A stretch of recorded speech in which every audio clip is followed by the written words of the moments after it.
El silencio que cayó sobre el baluarte fue tan denso que se podía jurar que el aire se había convertido en plomo. Los candelabros de cristal, que normalmente bañaban la sala con una luz dorada y arrogante, parecieron temblar ante lo que acababa de ocurrir.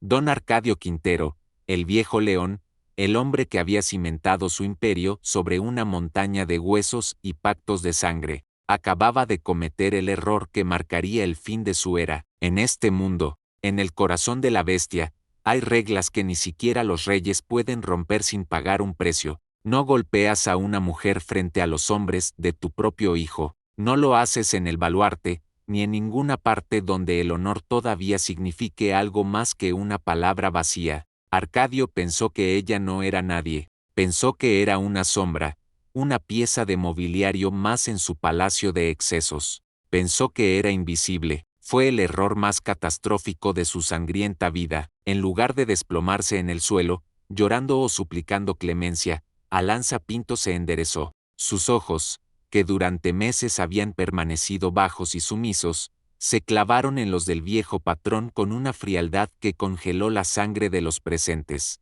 Sin dudar un segundo, Alanza devolvió el golpe. Fue una bofetada tan precisa, tan cargada de décadas de odio acumulado, que el sonido resonó en el techo abovedado como el disparo de un francotirador.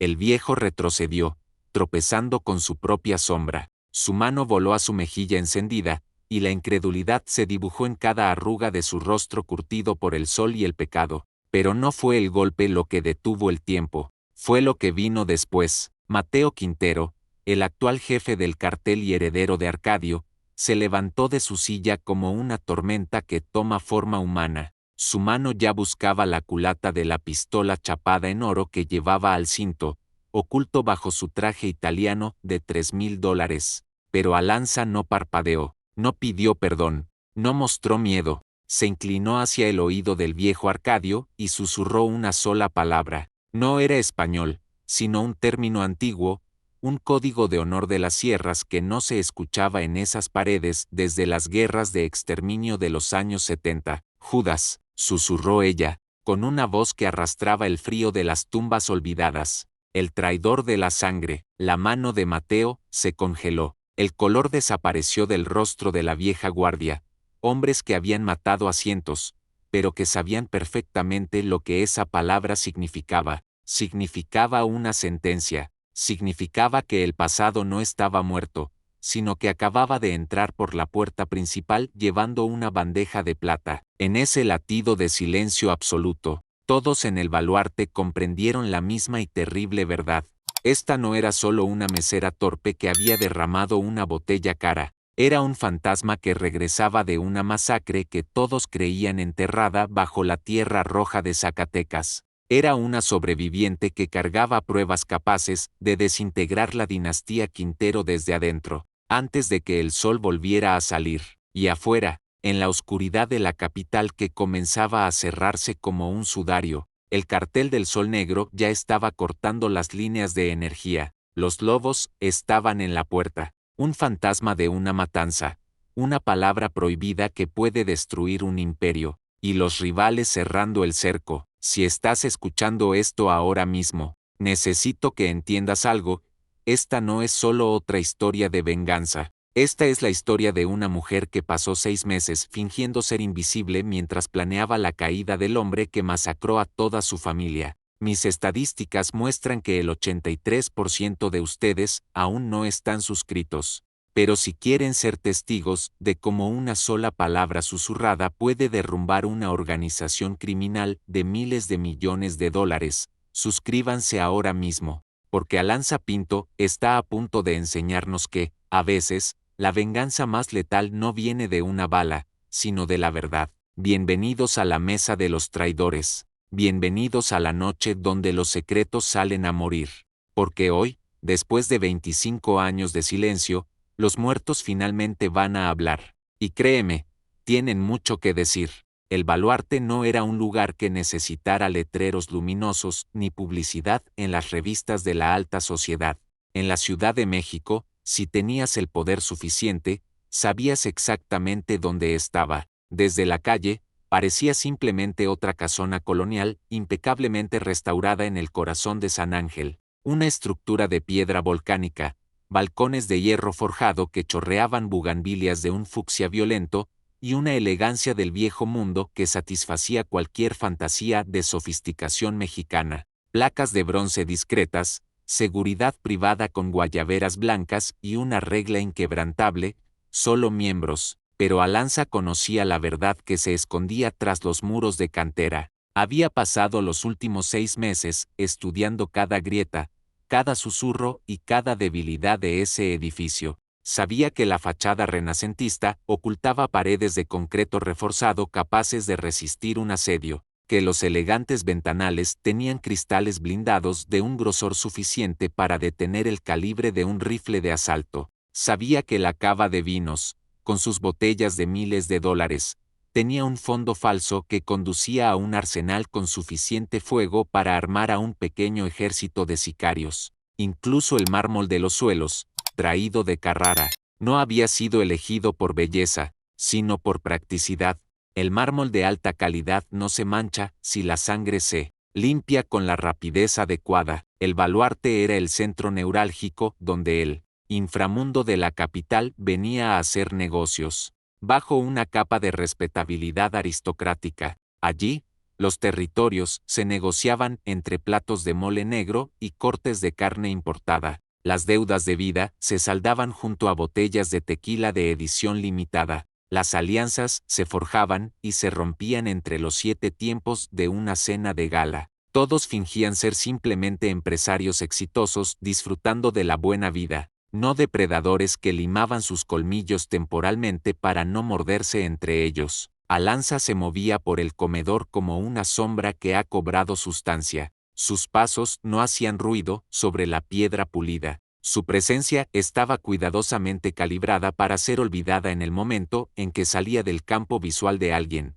Había perfeccionado el arte del borrado personal durante esos meses brutales. La curvatura disculpándose en sus hombros, los ojos bajos que nunca desafiaban a nadie, la sonrisa nerviosa que hacía que hombres peligrosos miraran a través de ella como si fuera parte del papel tapiz. Ellos veían el uniforme negro de mesera, no a la mujer que lo vestía. Veían la bandeja de servicio, no la furia volcánica que ocultaba. Veían a una muchacha ganando apenas unos pesos por hora, no a la única sobreviviente de la masacre de las minas de plata de Zacatecas, regresada de entre los muertos para cobrar una deuda de sangre que llevaba 25 años acumulando intereses. En la mesa central, posicionada como un trono en el corazón geográfico de la sala, se sentaba don Arcadio Quintero. A sus 70 años, el retiro no había suavizado su apetito por la crueldad, simplemente había estrechado sus objetivos. Sin un imperio que aterrorizar día a día, pues su hijo Mateo ya llevaba las riendas operativas. Arcadio había volcado su veneno sobre presas más pequeñas, el personal de servicio, los choferes, cualquiera que no tuviera el poder de devolverle el golpe. ¿A esto le llamas vino? La voz de Arcadio cortó el aire con un volumen deliberado, una actuación para su audiencia de lugartenientes envejecidos. Sostenía una copa de un tinto español carísimo como si fuera evidencia en un juicio, agitándola con un desprecio teatral. Esto es orina de burro. Mi abuelo no habría usado esto ni para limpiar sus botas de montar. El sommelier se quedó congelado, con el rostro encendido de humillación. Alrededor de la sala, las conversaciones murieron. Alanza observaba desde su posición junto a la barra, cada músculo de su cuerpo tensado como un resorte bajo su máscara de servidumbre. 6 meses, 6 meses de inclinar la cabeza, 6 meses de tragarse la rabia como si fuera veneno lento. Esta noche, la máscara finalmente se rompería. Esta noche, Arcadio Quintero recordaría el nombre que intentó borrar de la historia con fuego 25 años atrás. Alanza había aprendido a desaparecer mucho antes de llegar a El Baluarte. Era una habilidad de supervivencia forjada en los años posteriores a la matanza, cuando ser notada significaba ser interrogada, y las preguntas llevaban a mentiras que una niña no podía mantener. Pero aquí, en el corazón del Imperio Quintero, la invisibilidad se había convertido en algo más refinado, un arma disfrazada de debilidad. Durante el primer mes, fue genuinamente torpe. Manos temblorosas, bebidas derramadas, una bandeja caída que destrozó cristalería de Murano. Arcadio la había insultado a gritos mientras su hijo Mateo observaba con una diversión fría. Le descontaron el sueldo, amenazaron con despedirla, amaestraron su miedo, pero la mantuvieron, y ese era el punto. A las chicas torpes no se las investiga, se las desprecia, y el desprecio es el mejor escondite del mundo. Para el segundo mes, los errores se volvieron estratégicos. Una copa de vino, accidentalmente volcada cerca del panel de seguridad, dándole los segundos preciosos que necesitaba para memorizar el código de 8 dígitos mientras el jefe de seguridad se distraía limpiando la mancha roja de su manga. Una caída fortuita de su libreta de notas detrás de la barra, donde los esquemas de las salidas de emergencia estaban pegados bajo el mostrador. Un tropiezo en la cocina que le permitió fotografiar, con una cámara minúscula, el mapa de los túneles de servicio colgado en la oficina del chef. Interpretó el papel de tonta, con tanta convicción que los hombres dejaron de verla por completo. Se convirtió en un mueble, en ruido de fondo. Era la niña que no puede caminar derecho amaestrada por el miedo, pero que de alguna manera nunca era despedida porque trabajaba por casi nada y se quejaba aún menos. Por las noches, a solas en su cuarto alquilado encima de una carnicería en una zona popular, Alanza extendía su conocimiento, robado como un general planeando un asedio, mapas dibujados a mano de los 3 niveles de El Baluarte, horarios de rotación de los guardias sacados de la basura, fotografías de las cámaras de seguridad y sus puntos ciegos, planos de la propiedad que databan de la época porfiriana, extraídos de archivos municipales, que mostraban los sótanos originales que conectaban con los viejos acueductos subterráneos de la ciudad. Memorizó cada salida, cada debilidad, cada secreto que la fortaleza creía guardar bajo llave. Durante el día, arrastraba los pies y pedía perdón, se estremecía cuando los hombres alzaban la voz y se encogía cuando la crueldad de Arcadio se dirigía hacia ella. Usaba la humillación como una armadura, y debajo de ella, afilaba su comprensión de la prisión que ellos mismos habían construido, porque Alanza sabía algo que la familia Quintero había olvidado, una fortaleza diseñada para mantener a los enemigos fuera, también mantiene a sus dueños atrapados dentro cuando el peligro nace en el interior. Y cuando el sol negro llegara, cuando las puertas se sellaran y las luces murieran, ella sería la única persona en todo el edificio que sabría cómo navegar en la oscuridad total. La cazadora, no la presa. Finalmente, la crueldad de Arcadio Quintero no era explosiva, era quirúrgica, no necesitaba gritar para destrozar a alguien. Cada insulto estaba calculado, entregado con la precisión de un hombre que había pasado 60 años, aprendiendo exactamente dónde cortar para que el dolor durara más tiempo. Miren a este, anunció a su mesa de sicarios veteranos, señalando a un joven mesero que rellenaba los vasos de agua. Sus manos tiemblan como las de un cura borracho. Dime, muchacho, ¿tu madre te tiró de cabeza cuando eras bebé o naciste así de defectuoso? El rostro del joven se puso carmesí. Murmuró algo inaudible, casi dejando caer la jarra de cristal. Los viejos se rieron. Esa risa hueca y obligatoria de hombres que habían aprendido hace mucho tiempo y que las bromas de don Arcadio exigían participación. Mateo, sentado a la derecha de su padre, permanecía en silencio. Había dejado de intervenir hacía años. ¿Qué caso tenía? El viejo león necesitaba su presa. El retiro le había quitado imperios que conquistar, rivales que aplastar y plazas que reclamar. Así que cazaba presas pequeñas, los que no tenían voz, los que no podían defenderse sin perderlo todo. Alanza observaba desde su estación junto a las puertas de la cocina, con una bandeja apoyada en la cadera. Había visto este teatro 1000 veces. Arcadio ejecutaba su crueldad como otros hombres juegan a las cartas, casualmente, con frecuencia, con la pericia aburrida de alguien que domina el juego hace décadas. Creía que era intocable, protegido por la posición de su hijo, por su legado de terror,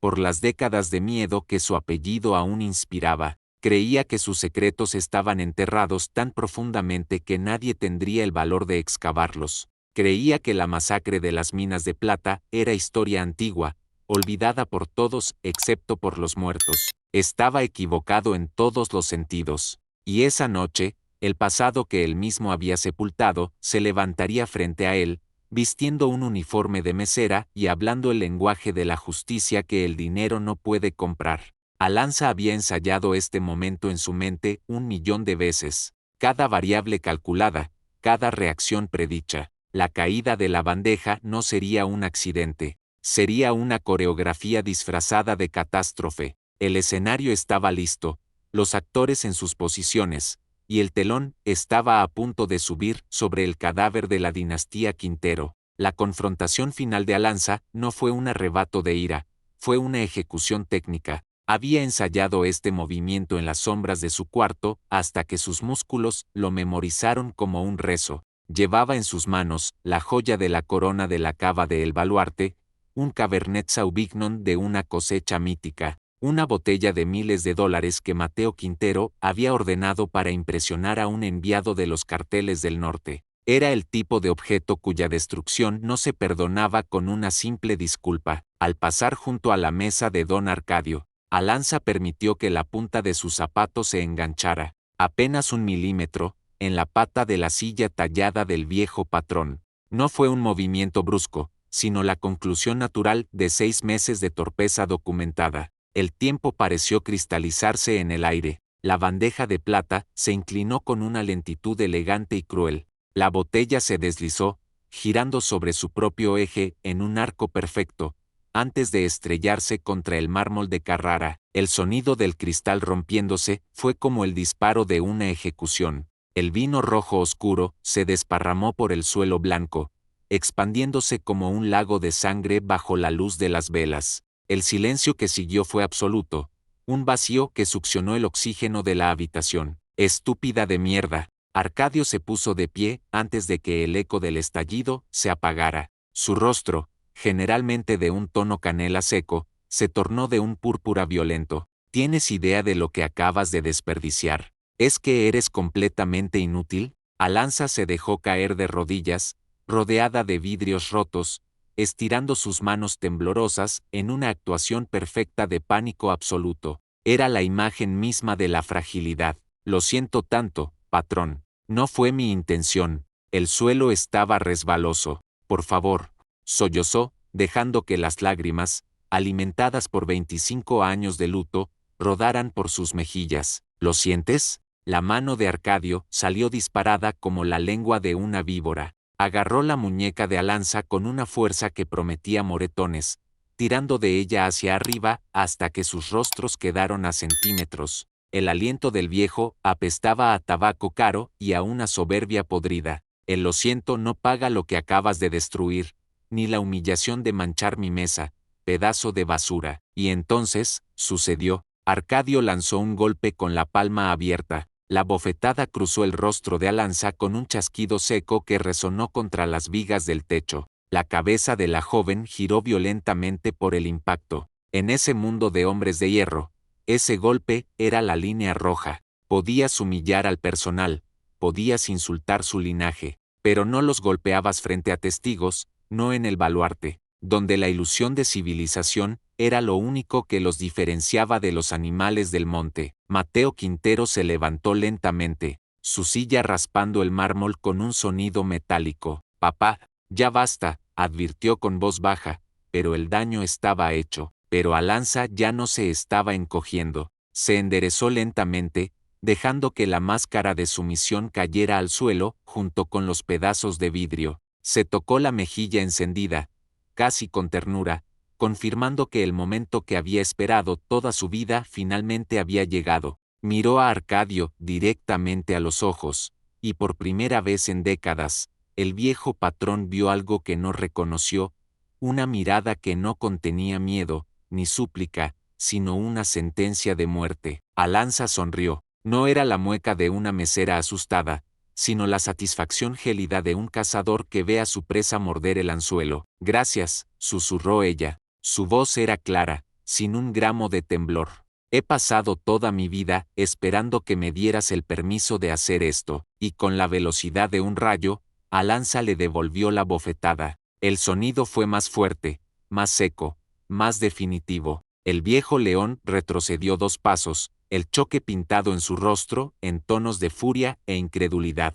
Alrededor de la sala, los sicarios se medio levantaron de sus asientos, sus manos buscando instintivamente armas que no deberían necesitar en ese santuario. Mateo ya tenía su bereta fuera del saco cuando Alanza se inclinó hacia adelante, casi rozando el oído de Arcadio, y pronunció la palabra que detuvo el mundo: Judas. El efecto fue instantáneo. La mano de Mateo se congeló. Los veteranos que estaban esparcidos por la sala quedaron rígidos, como si el nombre de un demonio antiguo hubiera sido invocado. Uno de ellos, un consejero de pelo blanco que había servido a 3 generaciones de la familia, se hizo la señal de la cruz con los dedos temblorosos. Judas, el traidor de la sangre, repitió Alanza, ahora con una voz que llevaba el peso del juicio final. Era el cargo más grave en la cultura de la mafia y los carteles. El nombre reservado para aquel que vende a su propia familia, para el que rompe el juramento de protección por plata o por poder. No era solo una acusación, era un protocolo que, en los viejos tiempos, exigía sangre inmediata. Esa palabra no se pronunciaba en Ciudad de México desde las purgas de los 70, cuando familias enteras fueron borradas del mapa por traiciones internas. Una vez dicha, no había marcha atrás. Traicionaste la sangre de los Pinto, continuó Alanza, su voz resonando en el silencio sepulcral. El 14 de mayo de 1999, la masacre de la mina, La Esperanza, en Zacatecas. El caos comenzó a gestarse en los ojos de los presentes. Pinto, Zacatecas, 1999. El recuerdo de la familia que fue exterminada en una sola noche. 23 personas, incluidos niños y ancianos, masacrados en los túneles donde se escondían de un cartel rival. Siempre se rumoreó que alguien los había vendido, alguien que conocía su escondite secreto, pero todos los Pinto habían muerto, o eso creían. Mateo miraba a Alanza, realmente viéndola por primera vez, buscando en sus rasgos la herencia de una familia que su padre le había dicho que ya no existía. Tú eres, empezó Mateo, pero la primera explosión le cortó el habla. No fue adentro, fue en las puertas principales. Un estallido atronador que hizo vibrar el suelo, seguido por el chillido del metal retorciéndose y la lluvia de cristales blindados que finalmente habían encontrado su punto de ruptura. Las luces se apagaron instantáneamente. El sistema de emergencia debió activarse en segundos, bañando el club en una luz roja de alerta, amaestrada por años de paranoia. Pero no ocurrió. Alguien había cortado los generadores de respaldo. La oscuridad devoró el baluarte. El pánico estalló de inmediato. Sillas volando, hombres gritando órdenes contradictorias, el sonido de alguien disparando a las sombras en un ataque de nervios. El fogonazo del arma iluminó rostros aterrorizados por una fracción de segundo antes de hundirlos de nuevo en la negrura. «Cálmense», gritó Mateo, pero una segunda explosión, mucho más cerca, ahogó su mando. Fue en la entrada de la cocina. Si el mapa mental de Alanza era correcto, el fuego ya estaba alimentándose del aceite de las estufas. Los gritos de los que estaban cerca de la detonación llenaron el aire. «Es el sol negro», alguien rugió desde el fondo. «Los malditos soles negros están aquí». El cartel rival, los nuevos que habían estado presionando las fronteras de los Quintero durante meses, finalmente habían encontrado la debilidad que necesitaban, una grieta interna provocada por un fantasma. La organización que parecía tan disciplinada bajo la luz del sol se disolvió en animales asustados huyendo del fuego, pero Alanza no se movió, se quedó perfectamente quieta en el centro del caos. Sus ojos ya estaban ajustados a la oscuridad para la que se había preparado durante meses. Sabía exactamente dónde estaba cada columna, donde se escondían las salidas de emergencia detrás de los cuadros coloniales y cuánto tiempo tardarían los sicarios enemigos en limpiar el edificio piso por piso. Una mano le apretó el brazo en la oscuridad. El aroma a perfume caro y pólvora la alertó. «Mateo, tú», siseó él, su voz cargada de una mezcla de odio y desesperación. «¿Tú sabías que esto venía?» «No», respondió Alanza con una calma sobrenatural. pero sé cómo sobrevivir a esto. La pregunta es, Mateo, ¿quieres vivir lo suficiente para escuchar lo que tu padre le hizo a tu honor? Otra explosión sacudió la cimentación. El candelabro principal se desplomó desde el techo, convirtiéndose en 1000 dagas de cristal en la oscuridad. Sígueme, ordenó Alanza, o muere aquí como el resto de los traidores. Mateo no tuvo tiempo de dudar. En ese momento, Alanza Pinto no era una mesera, era el único faro en un infierno que ella misma había ayudado a desatar. Arrastrando al viejo Arcadio, que parecía haber envejecido 100 años en 10 minutos, se hundieron en las entrañas del baluarte, mientras los lobos del sol negro entraban al comedor disparando a matar. El búnker de seguridad, o el cuarto de pánico, era un espacio de apenas 4 por 4 metros, enterrado profundamente bajo los cimientos del baluarte. Paredes de concreto reforzado,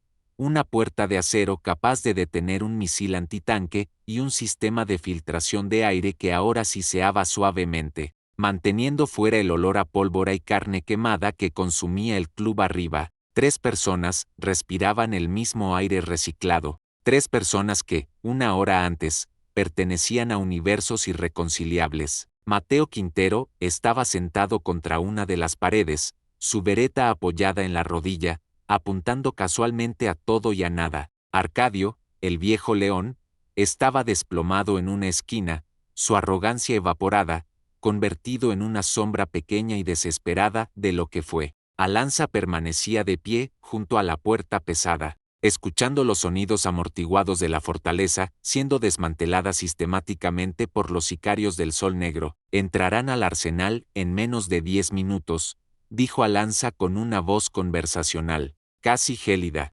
Después de eso, tendrán suficiente potencia de fuego para cortar esta puerta en 20, tal vez menos. Mateo no le quitaba la vista de encima. Sus ojos buscaban algo en el rostro de la mujer que los había guiado por las sombras de la cocina. ¿Cómo sabes tanto de sus tiempos? ¿Cómo sabes por dónde se mueven? No lo sé por ellos, Mateo, lo sé por este lugar. Pasé 6 meses siendo el fantasma que nadie veía mientras tú y tu padre hacían negocios sobre los cadáveres de mi familia. Alanza se dio la vuelta, enfrentando la mirada del heredero. Sé que hay un túnel de servicio detrás de esa rejilla de ventilación. Conecta con los viejos acueductos coloniales que llevan fuera del perímetro. Podríamos estar a kilómetros de aquí antes de que logren perforar el acero. Entonces, ¿por qué seguimos aquí encerrados? Preguntó Mateo, su voz cargada de una sospecha oscura. Porque necesito que él, Alanza señaló a Arcadio con un dedo que no temblaba, te diga lo que hizo antes de que nos vayamos. Antes de que yo decida si alguno de ustedes merece ver la luz del sol mañana. Arcadio levantó la cabeza y en sus ojos se vio algo roto. No era el miedo a la muerte, sino el miedo a ser descubierto por el único hombre que todavía lo respetaba. No sé de qué hablas, muchacha. Estás loca. La guerra te secó el cerebro. La voz de Alanza bajó una octava, volviéndose tan afilada como un bisturí. -4 de mayo de 1999. La mina de plata, La Esperanza.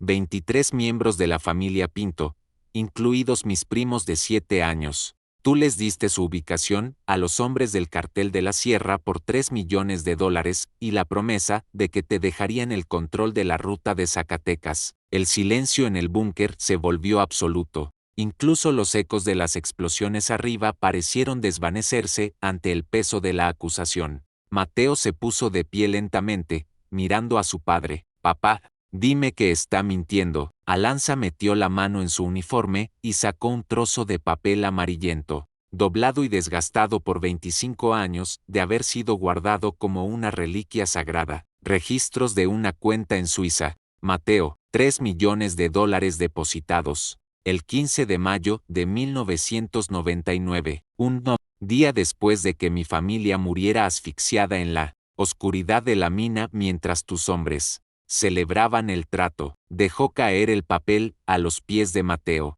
Tu héroe es un Judas, y yo soy el fantasma que él mismo creó. Con una mano que ya no era firme, Mateo recogió el documento. Sus ojos escanearon los números, las fechas y la firma codificada que reconoció al instante.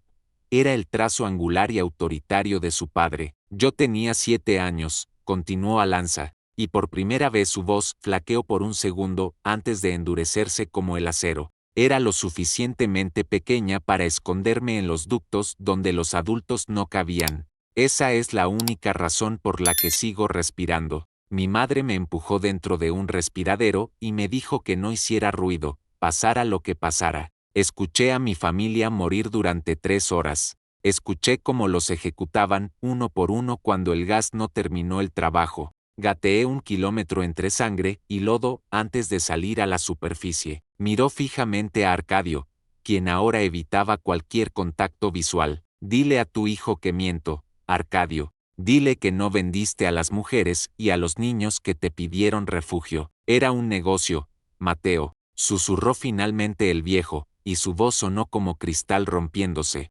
Tienes que entenderlo, los de la sierra los habrían encontrado tarde o temprano. Yo solo aseguré nuestro futuro. ¿Nuestro futuro? Mateo soltó una carcajada amarga, un sonido seco que no tenía nada de alegría. He pasado 30 años construyendo un imperio sobre tu supuesta honra. He matado hombres por faltarte al respeto, Arcadio, y resulta que todo mi mundo estaba construido sobre las tumbas de unos niños. Una explosión masiva sacudió el búnker. Polvo de concreto cayó del techo. El tiempo se había agotado. Tenemos que movernos, dijo Alanza, abriendo la rejilla de ventilación. El túnel o la tumba. Elijan rápido. Mateo levantó su arma. Durante un segundo eterno, el cañón de la vereta dudó entre apuntar a Alanza, la mujer que había destruido su legado, o a Arcadio, el padre que había envenenado su alma. Finalmente, el cañón se asentó sobre el viejo patrón. No, rogó Arcadio. Hijo mío, por favor. No soy tu hijo, respondió Mateo con una frialdad que asustó incluso a Alanza. El hijo de un Judas no es nada. Tú me convertiste en nada. Bajó el arma, y de alguna manera, ese gesto fue más definitivo que un disparo. Vete con ella por el túnel, Arcadio. Yo me quedo. Alguien tiene que sellar la entrada desde adentro para que el sol negro no lo siga. Alguien tiene que quedarse a limpiar la basura que dejaste. Alanza miró a Mateo. Vio en él una chispa de ese honor que su padre nunca tuvo. No tienes que morir aquí, Mateo. El imperio ya está muerto. Puedes construir algo real desde las cenizas. Tal vez, dijo Mateo con una sonrisa triste mientras cerraba la pesada puerta del búnker desde adentro, quedándose en la sala principal. Pero primero, los muertos de Zacatecas necesitan un cobrador. Váyanse. Alanza arrastró al viejo Arcadio por los túneles húmedos y oscuros de la Ciudad de México. Se movía con la precisión de quien ha mapeado el infierno en sus sueños. Detrás de ellos, el baluarte murió ruidosamente. Una serie de explosiones finales sacudieron la tierra, seguidas por el rugido del fuego consumiendo las pruebas de décadas de pecado. Emergieron por una vieja salida cerca de un mercado popular en San Ángel. Justo cuando el amanecer empezaba a teñir el cielo de un naranja violento, el aire fresco de la mañana golpeó el rostro de Alanza. Las sirenas de la policía y los bomberos convergerían pronto en la masacre del centro, pero ella ya estaba lejos. Se quitó el delantal de mesera, esa piel de sombra que había usado durante 6 meses. Lo dobló con cuidado y lo dejó sobre un montón de escombros. El fantasma de los Pinto finalmente se despojaba de su disfraz. ¿Y ahora qué?, preguntó Arcadio, quebrado, sucio y solo. Lo has destruido todo. Has matado el imperio de mi hijo. ¿Es esto suficiente? ¿Esto te los devuelve? Alanza se giró para mirarlo por última vez. La luz de la mañana revelaba a una mujer que finalmente podía cerrar los ojos sin ver sangre. No, dijo ella simplemente, nada los devuelve. Pero por primera vez en 25 años, Arcadio, mi cabeza está en silencio, ya no los oigo gritar. Sacó un teléfono desechable y marcó un número de emergencia. En la salida de los acueductos de San Ángel, encontrarán a Arcadio Quintero. Él tiene mucho que contarles sobre lo que pasó en 1999. Colgó antes de que pudieran rastrearla. Miró al viejo una última vez con un desprecio que ya no quemaba, sino que simplemente existía. Te dejo con la justicia, Arcadio, algo que tú nunca le diste a mi gente. Alanza caminó hacia la multitud que empezaba a llenar las calles, mezclándose con la gente común, con los trabajadores, con los vivos. La mesera invisible había terminado su turno. El relato de los Quintero se convertiría en una leyenda de advertencia en las calles, pero para Alanza Pinto, la historia finalmente había terminado. Había dejado de ser una sobreviviente para empezar, por fin, a ser una mujer libre.